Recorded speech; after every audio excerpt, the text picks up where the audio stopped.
அறநிலையத்துறையே இருக்கக்கூடாது அப்படின்னு சொல்ற பாஜகவுடைய குரலாகத்தான் தாவேக அரசும் சொல்லுதா அப்படிங்கிற சந்தேகம் எங்களுக்கு வருது. பாஜகவும் வலதுசாரிகளும் சொல்றது இதுதான். அறநிலையத்துறை பள்ளி கல்லூரிகளை நடத்தக்கூடாது, அறநிலையத்துறை பள்ளி கல்லூரிகள் நடத்தக்கூடாது அப்படின்னு சொல்லிட்டு இருக்கிறாங்க. இதுக்காக வழக்கும் தொடர்ந்து இருக்கிறாங்க. இந்த நிலைப்பாடு திருமண மண்டபங்கள் வணிக வளாகங்களோடு நிற்குமா, இல்ல கல்வி நிறுவனங்களுக்கும் இந்த கண்டிஷன்ஸ் அப்ளை செய்யப்படுமா? மாண்புமிகு அறநிலையத்துறை அமைச்சர்கள். மாண்புமிகு பேரவைத் தலைவர் அவர்களே, மாண்புமிகு தமிழ்நாடு முதல்வர் அவர்களே, அறநிலையத்துறையை பொறுத்தவரைக்கும் கோவில்களின் வருமானம் கோவில்களில் வரக்கூடிய பக்தர்களுக்காக செலவிடப்படும் என்பதை நம்முடைய ஆளுநர் உரையில் இடம்பெற்றதுதான் அதனுடைய சாராம்சம். இன்னொன்று, சமீபத்தில் வெளியிடப்பட்ட திருமண மண்டபங்கள் மற்றும் வணிக வளாகங்கள், அந்த பணிகள் துவங்கப்படாத பணிகள் நிறுத்தப்பட்டது என்பது இந்த பணிகளை பொறுத்தவரைக்கும் நாம் ஆராய்ந்த வரைக்கும் அந்த கோவில்களில் பொதுமக்களுக்கு தேவையான அடிப்படை வசதிகள், பொதுமக்களுக்கு தேவையான தங்குமிட வசதிகள், பொதுமக்கள் பக்தர்கள் வரப்போது அவர்களுக்கு தேவையான அடிப்படையிலான கழிப்பறை வசதிகள் போன்ற இந்த வசதிகளை மேம்படுத்துவதை காட்டிலும் இவர்கள் கமர்ஷியலாக கோவில்களுக்கு திருமண மண்டபங்கள் கட்டுவதிலும் வணிக வளாகங்கள் கட்டுவதிலும் அதன் மூலமாக வருவாய் ஈட்டுவதை மட்டுமே குறிக்கோளாக வைத்துக் கொண்டு இந்த திட்டங்களை துவங்கியதன் காரணமாக மேலும் அதன் மீது பல்வேறு நீதிமன்ற வழக்குகள், ஸ்டே ஆர்டர்ஸ் இருப்பதனால நாம் அதையெல்லாம் ரத்து செய்து அறிவிச்சிருந்தோம். இதற்கு ஒரே ஒரு உதாரணமாக, எந்த அளவிற்கு கோவில்களை கமர்ஷியலாக மாற்றுவதற்கு கடந்த ஆட்சி காலத்தில் முயற்சி செய்து கொண்டிருந்தார் என்பதற்காக ஒரே ஒரு சிறிய உதாரணத்தை மட்டும் சொல்லிடுறேன். அருள்மிகு குன்னூரில் இருக்கக்கூடிய அருள்மிகு விநாயகர் திருக்கோயில், ஏறத்தாழ அந்த கோயில்கள் இருந்து கோயில் நிதியை பயன்படுத்தி 10 கோடி ரூபாய் மதிப்பில ஒரு மல்டி லெவல் கார் பார்க்கிங் வசதியை அந்த கோயிலுக்கு ஏற்படுத்துவதற்கான திட்டத்தை இந்த அரசு அனுமதித்திருக்கிறது. இதற்கு முன்னால் இருந்தக்கூடிய அமைச்சர்கள் அதை அறிவித்திருக்கிறாங்க. அந்த கோயில்ல ஒட்டுமொத்தமாக மாதத்திற்கு வரக்கூடிய பக்தர்களின் எண்ணிக்கையே 500 தான் ஆவரேஜா. அதே போல அந்த கோவில்களுக்கு அடிப்படையில கழிப்பறை வசதி கூட கிடையாது. இது மட்டும் இல்ல, குன்னூர் மற்றும் உதகையை சுற்றி இருக்கக்கூடிய அனைத்து பகுதிகளிலும் இருக்கக்கூடிய 50 கோவில்கள்ல பேசிக்கா இருக்கக்கூடிய டாய்லெட் பெசிலிட்டிஸ் கூட அங்க இருக்கக்கூடிய கோயில்களுக்கு கிடையாது. அப்படிப்பட்ட இடங்கள்ல கோயில் நிதியை பயன்படுத்தி எதற்காக மல்டி லெவல் கார் பார்க்கிங் தேவைப்படுது? அப்ப இது கமர்ஷியல் திட்டங்கள் இல்லையா? கோவில் நிதியை இப்படி கமர்ஷியலாக பயன்படுத்துவதற்கு எதிராக தான் நாம இந்த திட்டங்களை எல்லாமே தடுத்து, இந்த திட்டங்கள் தேவையில்லை, அதற்கு பதிலாக நம்முடைய அரசாணையிலே வெளியிட்டிருக்கிறோம். மிக தெளிவாக கடைசி வரியை படித்து பார்த்தால் எல்லாருக்கும் தெரியும். இந்த கோவில் நிதியை பயன்படுத்தி கோவிலும் பக்தர்களும் பயன்படக்கூடிய வகையில மாற்று திட்டங்களை உருவாக்கும்ன்ற வரியை நம்ம மென்ஷன் பண்ணிருந்தோம். எந்த இடத்திலேயுமே மக்கள் பயன்படக்கூடிய கல்வி நிலையங்களையோ இல்ல இது போன்ற மருத்துவ வசதிகளையோ நாம செய்து தர மாட்டோம்னு சொல்லல.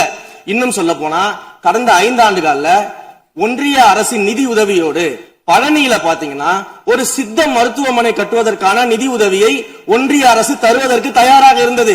ஆனா கடந்த ஆட்சியில அந்த திட்டத்தை அப்படியே கிடப்புல போட்டுட்டு, கேட்டா ரெக்கரிங் செலவை எங்களால ஏத்துக்க முடியாது அப்படின்னு சொல்லி கிடப்புல போட்டு வச்சிருந்த இந்த திட்டத்தை நாம இன்றைக்கு கையில் எடுத்து அதை துவங்குவதற்கான ஆய்வில் இறங்கியிருக்கிறோம். அப்ப எந்த இடத்திலையுமே மக்கள் பயன்பெறக்கூடிய திட்டங்களை நாம தடுக்கவும் இல்ல, நாம யாருக்கும் பி டீமாக இருந்து வேலை செய்ய வேண்டிய அவசியமும் இல்ல. கோயில்களின் நிதியை ஒரு காலமும் கமர்ஷியலாக பயன்படுத்த வேண்டிய அவசியமும் மாண்புமிகு தமிழ்நாடு முதலமைச்சர் தலைமையிலான தமிழக வெற்றி கழகத்தின் ஆட்சிக்கு தேவையும் இல்லை. மாண்புமிகு சேகர் பாபு. மாண்புமிகு பேரவைத் தலைவர் அவர்களே, இந்து சமய அறநிலைத்துறை கொடைகள் என்ற ஒரு சட்டம் இருக்கின்றது.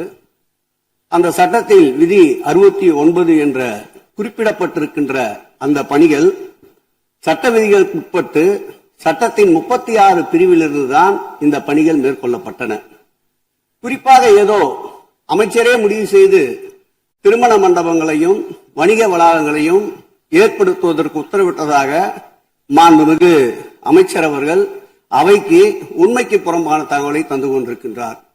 ஒவ்வொரு திட்டங்களும் அன்றைய காலகட்டத்தில் இருந்த சட்டப்பேரவை உறுப்பினர்களுடைய பரிந்துரையின் அடிப்படையில் சட்டப்பேரவை உறுப்பினர்கள் கேட்டுக்கொண்டதற்கு அடிப்படையில் தான் அனைத்து திட்டங்களும் அந்த காலகட்டங்களில் கொண்டு வரப்பட்டது.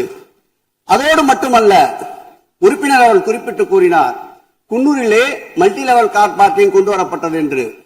அங்கே இருக்கின்ற 56 கோயில்களையும் நான் குன்னூரிலே 5 நாட்கள் ஊட்டியிலே முகாமிட்டு அனைத்து கோயில்களுக்கும் நேரடியாக சென்று ஆய்வு செய்தோம். அந்த ஆய்வின் அடிப்படையில் அந்த திருக்கோயில்களுக்கு வருகின்ற பக்தர்களுடைய அடிப்படை தேவைகளுக்கு வருமானத்தை உயர்த்துவதற்காக குன்னூருக்கு சுற்றுலாவிற்கு வருகின்ற மக்களுடைய வாகனங்கள் போதிய அளவிற்கு பார்க்கிங்களுக்கு இடமில்லாமல் தவிக்கின்ற சூழ்நிலையில் அங்கே மல்டி லெவல் பார்க்கிங் கொண்டு வந்தால் நகராட்சி பரிந்துரையின் அடிப்படையில் வருமானம் பெருகும். அந்த வருமானம் திருக்கோயில்களுடைய மேம்படுத்துகின்ற பணிகளுக்கு உதவும் என்பதற்காகத்தான் அந்த பணிகளை மேற்கொண்டோம் என்பதை மாண்புமிகு அமைச்சர் அவர்களுக்கு இப்போது யார் அறிவுறுத்தி, ஒரு நிமிஷம், யார் அறிவுறுத்தி இந்த அரசாணையை வெளியிட்டிருக்கின்றாரோ அவர்தான் அப்பொழுது ஆணையாளராக இருந்தபோது இதே அறிவுறுத்தின் பேரில் அரசாணையை வெளியிட்டிருக்கிறார் என்பதை பேரவைத் தலைவருக்கு, பேரவைத் தலைவர் வாயிலாக அமைச்சருக்கு தெரிவித்துக் கொள்கிறேன். மேலும் அவர் கூறுவதற்கு எனக்கு பாயிண்ட் ஆஃப் ஆர்டர் பதில் கூறுவதற்கு அனுமதிக்க வேண்டும்.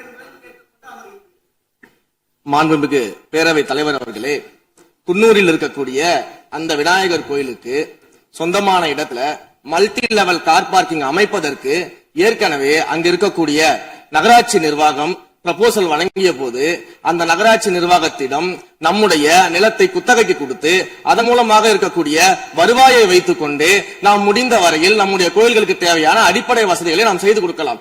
ஆனால் கோயில் நிதியவே 10 கோடி எடுத்து அங்கு மல்டி லெவல் கார் பார்க்கிங் எந்த விதமான பொதுமக்களும் பக்தர்களும் கேட்கல. பக்தர்களும் பொதுமக்களும் கேட்பதெல்லாம் கோயிலுக்கு உள்ளே சென்று மனநிறைவோடு தரிசனம் செய்துவிட்டு வெளியே வரும்பொழுது அவர்களுக்கு தேவையான அடிப்படை வசதிகளை தான் பக்தர்கள் கேட்டுக் கொண்டிருக்கிறார்கள். அதை செய்தாலே போதுமானது. மாநில எதிர்கட்சி தலைவர் பேசுகிறீங்க. போதுங்க. நீங்க சொன்னீங்க விளக்கம் சொல்லி திருப்பி இதை அனுமதிக்க முடியாது. மாண்பு எதிர்கட்சி தலைவர் பேசுங்க. வேண்டாம், போதும். நீங்க பதில் சொல்லிட்டீங்க பாருங்க. மல்டி லெவல் கார் பார்க்கிங் தேவைன்னு அவர் இல்லைன்னு சொன்னாரு. ஏன் போட்ட நீங்க சொல்லிட்டீங்க. அதோட விவாதம் முடிந்தது. மாண்பு எதிர்கட்சி தலைவர் பேசுங்க. நீங்க திரும்ப எதுக்கு பாயிண்ட் பாடுற?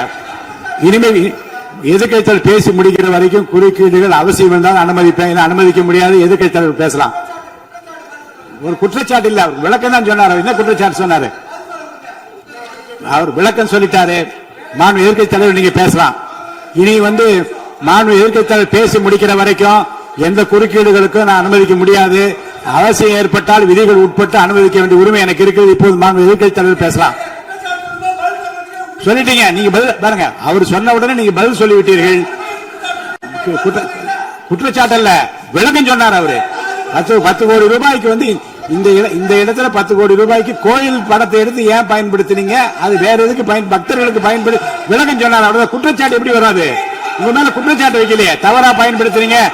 அதுல தவறு நடந்து அவர் சொல்லலையே. அதை குற்றச்சாட்டாக எடுத்துக்கொள்ள முடியாது, விளக்கமாகத்தான் எடுத்துக்கொள்ள முடியும். மாண்புமிகு எதிர்க்கட்சி தலைவர் அவர்கள் பேசலாம்.